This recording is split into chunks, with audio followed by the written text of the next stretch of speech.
আমলের কারণে আমাদের কারো জন্য জান্নাত, কারো জন্য জাহান্নাম নির্ধারণ করে দিবে। এই জন্য আমাদেরকে সময় থাকতে আল্লাহর নির্দেশিত পথে চলতে হবে। আল্লাহ রব্বুল আলামিন যে বিধান দিয়েছেন, যে নির্দেশ আমাদেরকে করেছেন, তার অন্যতম একটি হলো হজ করা। এই হজ শব্দটি আসলে আরবি ভাষার একটি গুরুত্বপূর্ণ শব্দ, যে শব্দটি কোরআনে এসেছে, হাদিসে এসেছে।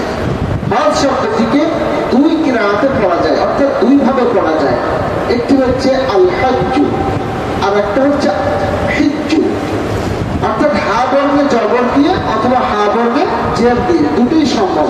আল হজ্জু মাসদার, অর্থাৎ আপনার অর্থ হবে সাক্ষাৎ করা, জিয়ারত করা, ইচ্ছা করা, সংকল্প করা, ইত্যাদি ইত্যাদি, যেটাকে ইংরেজিতে to meet, to pilgrim, to make decision এরকম অর্থে ব্যবহৃত হয়। আরবিতে এর প্রতিশব্দ হলো আল কসদু ওয়াল ইরাদাতু ওয়াজ জিয়ারাতু। ইসলামী শরীয়তের পরিভাষায় হজকে বিভিন্ন অর্থে বিভিন্ন ইসলামী চিন্তাবিদগণ, ফুকাহায়ে কেরাম, তারা হচ্ছে এর পারিভাষিক সংজ্ঞা দিয়েছেন, যার অন্যতম আমার কাছে যেটা বোঝার জন্য সহজ মনে হয়েছে, কানজুদ দাকায়েক নামক একটি ফিকহি গ্রন্থ রয়েছে। সেই গ্রন্থের গ্রন্থকার তিনি বলছেন, আল হজ্জু হিয়া জিয়ারাতুল মাকানিল মাখসুস ফি ওয়াক্তিন মাখসুস বিআফআলিন মাখসুসিন বিতারিকিন মাখসুস। তিনি বলছেন হজ হলো বাইতুল্লাহ শরীফ জিয়ারত করা বা সাক্ষাৎ করা, নির্দিষ্ট স্থানে, নির্দিষ্ট সময়ে, নির্দিষ্ট কার্যাবলীর মাধ্যমে, নির্দিষ্ট পদ্ধতিতে। সকলে বলি সুবহানাল্লাহ। তাহলে হজ যদি হতে হয় তাহলে সময়টা নির্ধারিত। ইচ্ছা করলে যে কোনো সময় গেলে হজ করা যাবে না। হজ এমন একটি ফরজ ইবাদত যেটা নির্দিষ্ট সময় হতে হয়, নির্দিষ্ট স্থান জন্য ভাবে আবশ্যক, নির্দিষ্ট সময় আবশ্যক। তাহলে আমরা নির্দিষ্ট সময় বলতে হজের মাস সমূহে, হজের জিলহজ মাসের গুরুত্বপূর্ণ দিনগুলোতে, অর্থাৎ সাধারণত মৌলিক কার্যক্রম, মূল কার্যক্রম 8 জিলহজ থেকে 13 জিলহজ পর্যন্ত চলে। তো এই যে নির্ধারিত সময়, এটা হচ্ছে হজের জন্য আবশ্যক। নির্ধারিত স্থান, এটা আবশ্যক। অর্থাৎ আপনি চাইলেই, টাকা থাকলেই আপনি উন্নত বিশ্বের যে কোনো দেশে গিয়ে হজ করতে পারবেন না। পারবেন নাকি? নির্দিষ্ট স্থান কিন্তু আমাদেরকে অবশ্যই হতে হবে। অর্থাৎ সৌদি আরবের মক্কায় আমাদেরকে নির্ধারিত স্থানগুলোতে আমাদেরকে এই হজের কার্যাবলী সম্পাদন করতে হবে। আপনি যদি মনে করেন সৌদি আরব গিয়ে আপনি হচ্ছে মদিনায় গিয়ে হজ করবেন, তবুও আপনার হজ হবে না। এখন আপনার হয়তো বলবেন এটা কেমন কথা, মদিনায় গিয়ে হজ করলে হবে না। আরে মদিনার যে স্মৃতিবিজড়িত জায়গা, রাসূলের রওজা, মসজিদে নববী, এগুলো কিন্তু হজ বা উমরার কোনো অংশ নয়। মূলত হজের কার্যাবলী সম্পূর্ণ রয়েছে আপনার মক্কা। আপনি বাইতুল্লাহ শরীফ তাওয়াফ করেন, আর সাফা মারওয়া পাহাড়ের মাঝে দৌড়াদৌড়ি করেন, মিনাতে কঙ্কর নিক্ষেপ করেন, আরাফাতের ময়দানে অবস্থান করেন, কিংবা হচ্ছে আপনি হাদি প্রেরণ করে হচ্ছে কোরবানি করেন।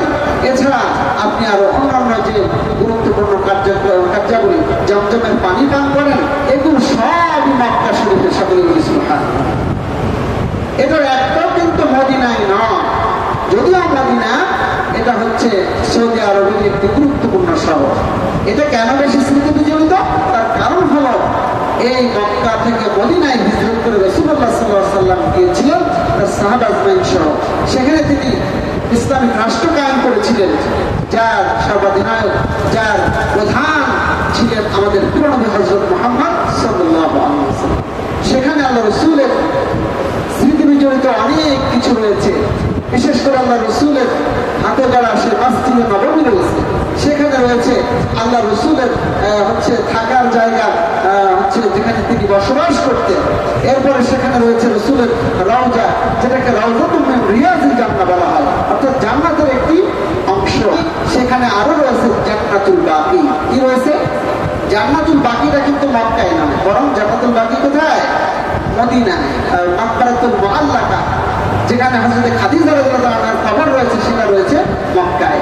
এগুলো আমার কাছে মানে একটা একেবারে হচ্ছে স্থানগুলো চোখের সামনে ভাসছে, তার কারণ আল্লাহ রাব্বুল আলামিন যেহেতু আমাকে সেখানে যাওয়ার সুযোগ দিয়েছেন, এই জন্য আমি সবগুলো বলার সাথে সাথে জায়গাগুলো আমার সামনে ভেসে আসতেছে।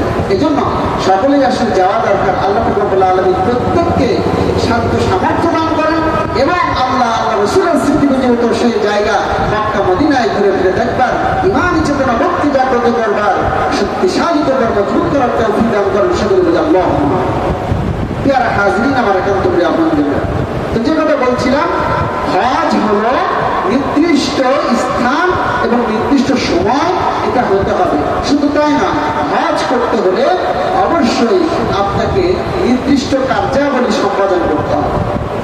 আপনি গেলেন আর ঘুরে ফিরে চলে আসলেন, হজ হবে না, হবে নাকি? আপনাকে নির্দিষ্ট কিছু কাজ রয়েছে যেগুলো আল্লাহ রাসূল করেছেন, সেগুলো আপনাকে করতে হবে।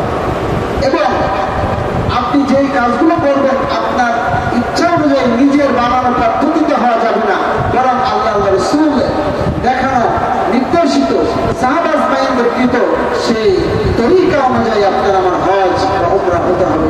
আল্লাহ আমাদের সকলকে বোঝার তৌফিক দান করেন, সকলে বলেন আমিন।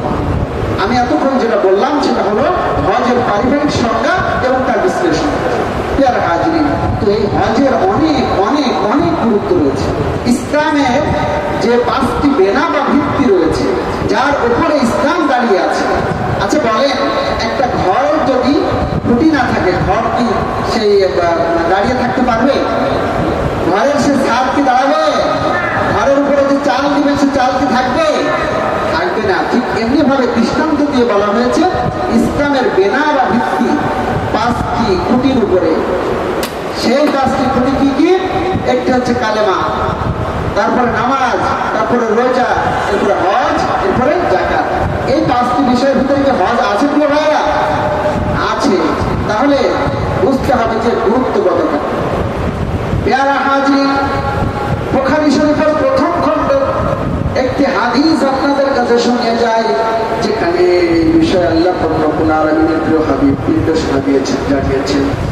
عن ابن عمر رضي الله تعالى عنه قال قال رسول الله صلى الله عليه وسلم بني الإسلام على 5 شهادة أن لا إله إلا الله وأن محمد رسول الله وإقام الصلاة وإيتاء الزكاة والحج وصوم رمضان رواه البخاري عن رسول صلى الله عليه وسلم বলছেন, ইসলামের বেনা বা ভিত্তি 5টি বিষয়ের উপরে।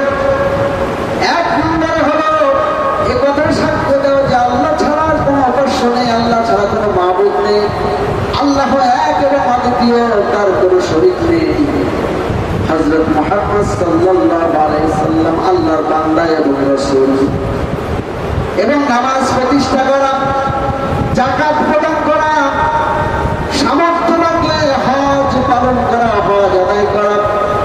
সর্বশেষ 5ম স্তরের কথা আল্লাহ রাসূল বলেছেন রমজান মাসে রোজা রাখা। যে রমজান মাসে রোজার ফরজিয়াত আমরা গত মাসে আদায় করেছি, সকলে বলি সুবহানাল্লাহ। প্রিয় উপস্থিতি আমার, তাহলে আমরা সুস্পষ্টভাবে বুঝতে পারলাম হজের গুরুত্ব কতখানি। ইসলামের 5টি গুরুত্বপূর্ণ খুঁটির একটি অন্যতম খুঁটি হলো, একটি বেনা বা ভিত্তি হলো হজ। এই হজ কিন্তু সকলের জন্য ঢালাওভাবে খরচ নয়, যেমনি ভাবে নামাজ এবং রোজা সকল মুসলমানের জন্য। সমস্ত ধনী গরিব, সমস্ত শ্রেণী মুসলিম তাওহীদ জনতার জন্য নামাজ এবং রোজা যেমনি ভাবে ফরজ, ঠিক তেমনি ভাবে কিন্তু হজ এবং যাকাত সমস্ত সকলের জন্য ফরজ নয়। কারণ হলো হজ করতে হলে অর্থের প্রয়োজন, যাকাত দিতে হলে তবু আমাদের সকলকে অর্থের প্রয়োজন পড়ে। অর্থ ছাড়া, সম্পদশালী হওয়া ছাড়া, নির্দিষ্ট মালিক হওয়া ছাড়া, সাহেব মালিক না হওয়া পর্যন্ত হজ কিংবা যাকাত আমাদের জন্য ফরজ নয়। এটা আমাদের জন্য আল্লাহ রাব্বুল আলামিন ইহসান করেছেন, আমাদের জন্য অত্যন্ত সহজ করেছেন। সকলে বলি সুবহানাল্লাহ। আজকে যদি আল্লাহ রাব্বুল আলামিন আমাদেরকে এমনি ভাবে বাধ্যতামূলক করে দিতেন, তুমি ধনী হও আর গরিব হও, তুমি মক্কার কাছে হও আর দূরের হও, তুমি কালো হও সাদা হও, তুমি ছোট হও আর বড় হও, ওটা আমার দেখা দেখি নাই, হজ তোমাকে করতে হবে, তাহলে আমাদের জন্য সেটা কঠিন হয়ে যেত না, সহজ কঠিন হয়ে যেত প্রিয় ভাইরা। এই জন্য আল্লাহ রাব্বুল আলামিন আমাদেরকে সহজ করেছেন, কঠিন করেননি। এই জন্যই অন্যতম একটি গুরুত্বপূর্ণ হাদিসের বাণী হলো যে দরিদ্র, গরিব, অভাবী যে সকল মানুষ তারা ধনীদের চেয়ে 500 বছর আগে জান্নাতে চলে যাবে। সকলে বলি সুবহানাল্লাহ। তার কারণ অর্থ থাকলেই অর্থনৈতিক ইবাদত বন্দেগী যদি আপনি আমি না করি, এই অর্থনৈতিক ইবাদত বন্দেগী না করবার কারণে, সলচাকরি করবার কারণে, অর্থনৈতিক ইবাদত না করে পরীক্ষায় আমাকে আপনি আমি পরাজিত হলে আপনাকে আমাকে ওই গরিব লোকের চেয়ে জান্নাত থেকে অনেক দূরে চলে যেতে হবে। আল্লাহ রাব্বুল আলামিন আমাদের সকলকে, এজন্য অনেকে যারা গরিব, যারা অর্থনৈতিকভাবে স্বাবলম্বী নয়, তারা অত্যন্ত দুঃখিত হন। অনেকে আল্লাহ রাব্বুল আলামিনের প্রতি বিরূপ মন্তব্য করেন যে আল্লাহ রাব্বুল আলামিন আমাকে এত গরিব করলেন, আল্লাহ রাব্বুল আলামিন আমাকে সহায় সম্পদ না দিয়ে আমাকে এত লজ্জিত করলেন, আমাকে এমনিভাবে সামাজিকভাবে হেয় প্রতিপন্ন করলেন, আমাকে টাকা পয়সা অর্থ সম্পদ দিলেন না, বিধায় আমি ভালো করতে পারি না, খাইতে পারি না, বাড়ি গাড়ির মালিক হতে পারি না। এরকম অনেকের মনে মন্তব্য আসে, অনেক রকমের কথাবার্তা, শয়তানি ওয়াসওয়াসা তাদের মনে জাগ্রত হয়। কিন্তু পাশাপাশি এগুলো যদি সে মনে করে যে আমার অর্থ সম্পদ নেই, আমার উপরে বাড়তি চাপ, হজ বা যাকাত দেওয়ার ফরজিয়াত আল্লাহ রাব্বুল আলামিন অবধারিত করেন।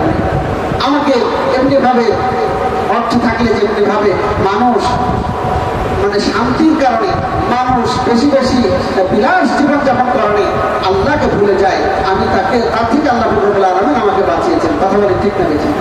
যাদের অর্থ সম্পদ বেশি তারা শান্তির জন্য নানা রকমের আয়োজন করে, নানা রকমের বিলাসী জীবনযাপন করে। এক পর্যায়ে দেখা যায় সে আল্লাহকে ভুলে যায়, আল্লাহকে তো রক্ষা করে না, তার অভাব নেই, সে মনে করে আমি সবচেয়ে বড় লোক। কিন্তু তার এই বড় লোকটা, তার এই অর্থ সম্পদ আল্লাহর প্রদত্ত। আল্লাহ না দিলে সে কখনোই অর্জন করতে পারত না। আর আল্লাহ দেওয়ার কাছে, আল্লাহর সম্পদের কাছে তার এটা সামান্য তুচ্ছ, কোনো তুলনা চলে না। কথা বলেন ঠিক না বেশি? পেয়ারা হাজিরিন, আমার একান্ত প্রিয় বন্ধুরা, এজন্য আল্লাহ রাব্বুল আলামিন যাদেরকে অর্থ সম্পদের মালিক বানাননি তাদের দুঃখিত হওয়ার, তাদের আল্লাহর প্রতি বিরূপ মন্তব্য করার কোনো অবকাশ নেই। বরং এটা বলে আমরা যদি নিজেকে বোঝাই যে আল্লাহ রাব্বুল আলামিন আমাদেরকে অর্থনৈতিকভাবে যদিও দরিদ্র করেছেন, আমাদের জন্য জান্নাতে যাওয়ার পথ সুগম হয়ে গিয়েছে, সহজ হয়ে গিয়েছে। আমরা দ্রুত জান্নাতে যেতে পারবো, আমাদের ওই পরীক্ষা দেওয়া লাগবে না। অর্থ থাকলে যে পরীক্ষা দিতে হয়, যে ইবাদত বন্দেগীগুলো করতে হয়, আল্লাহ আমাদের সকলের সহি প্রদান করেন। সকলকে জান্নাত পেয়ারা হাজিরিন, এই জন্য অর্থনৈতিক ইবাদত হচ্ছে এই হজ। সুতরাং হজ যে আমাদের জন্য আল্লাহ ফরজ করেছেন, এটা গুরুত্ব এখান থেকে বোঝা যায় যে এটা কিন্তু ইসলামের 5টি বেনার অন্যতম একটি বেনা বা ভিত্তি বা খুঁটি।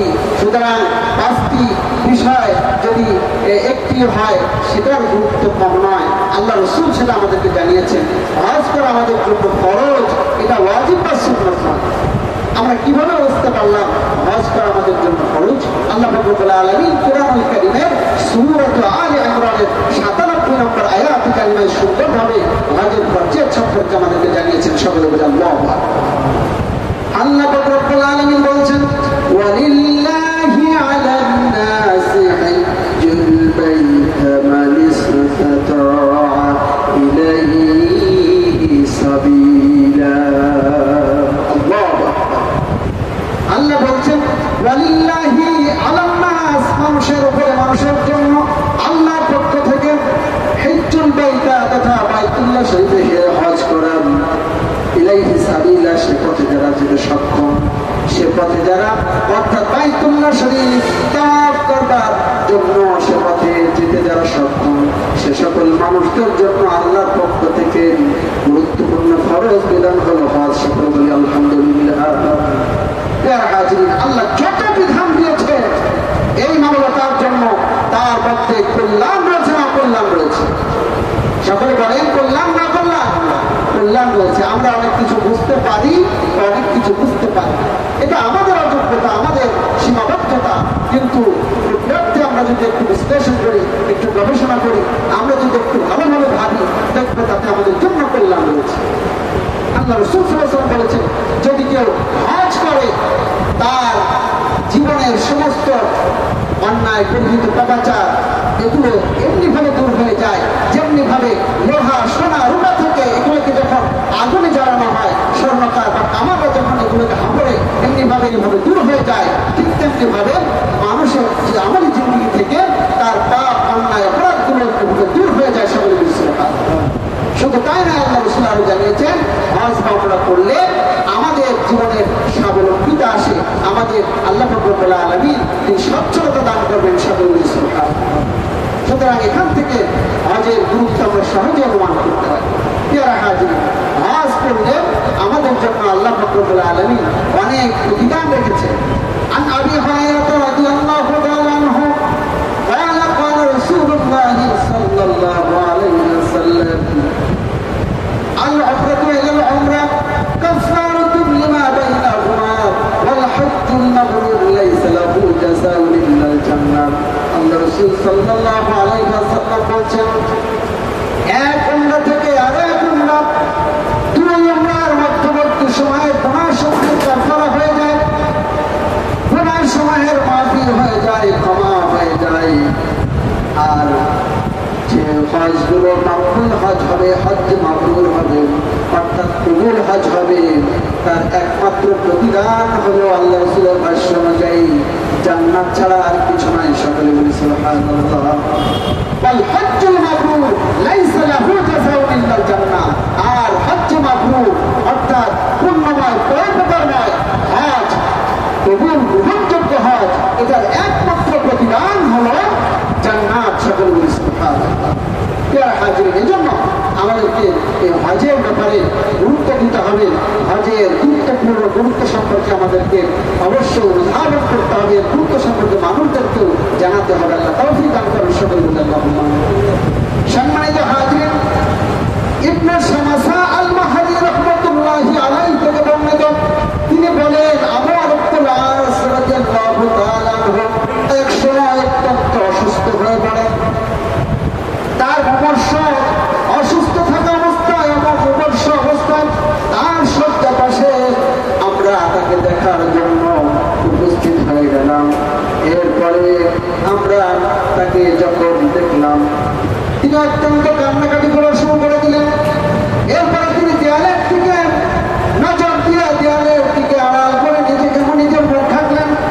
এরপরে তিনি বললেন, আমাকে আল্লাহ রাব্বুল আলামিন যখন ইসলামের প্রতি অনুরাগ সৃষ্টি করে দিলেন, তখন একদা আমি আল্লাহ রাসূল সাল্লাল্লাহু আলাইহি ওয়াসাল্লামের দরবারে গিয়ে উপস্থিত হলাম, হয়ে বললাম, হে আল্লাহ রাসূল, আপনি আপনার ডান হাতকে আমার সামনে আমাকে প্রসারিত করে দিন, আমি আপনার হাতে বায়াত হয়ে ইসলামের দীক্ষা নিতে চাই, ইসলাম গ্রহণ করতে চাই।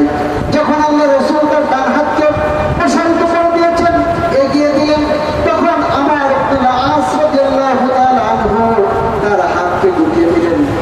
আল্লাহ রাসূল বললেন, হে আমার আব্দুল আস, কি হলো? তুমি আমার ডান হাতকে তোমার দিকে এগিয়ে দেওয়ার জন্য বলে এখন তুমি নিজের হাতকে কেন গুটিয়ে রাখলেন? হযরত ওমর ইবনে আস রাদিয়াল্লাহু তাআলা আনহু বললেন, আল্লাহ রাসূল, আমি শর্ত ধারণ করতে চাই, আমি আপনার সঙ্গে চুক্তিবদ্ধ হতে চাই। আল্লাহ রাসূল সাল্লাল্লাহু আলাইহি ওয়াসাল্লাম বললেন, হে আমার আব্দুল আস, কি চুক্তি করতে চাও? কি শর্ত তোমার? কি শর্ত করতে চাও? আমার আব্দুল আস রাদিয়াল্লাহু তাআলা আনহু বললেন, আমি যদি ইসলাম গ্রহণ করি তবে আমার পূর্বের জীবনের সমস্ত গুনাহগুলোকে মাফ করার শর্ত করতে চাই, মাফ করে দিতে হবে, মাফ করে যেতে হবে। সবাই বলে আল্লাহু আকবার।